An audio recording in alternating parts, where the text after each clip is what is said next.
Perbaloi atau tidak untuk alihkan sebahagian simpanan duit kepada emas. Januari 2025, 1 gram emas berada pada paras RM409. Hari ini, 2 November 2025, 1 gram emas berada pada paras RM588. Kalau kita kira, harga emas telah naik setinggi 44% dalam tempoh 10 bulan. Namun, bagi penyimpan emas yang berilmu, fokus mereka bukan tentang kenaikan harga dalam jangka pendek.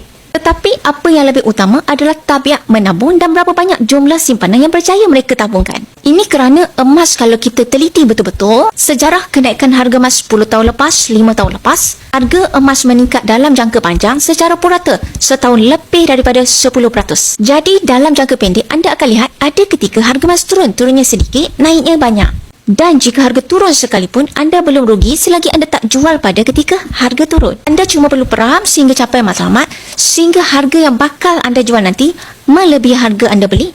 InsyaAllah anda akan untung. Keuntungan emas hanya tentang persoalan masa. Jadi bagi hari ini nak menabung emas dengan ilmu, jom klik link di bio, saya bimbing secara percuma.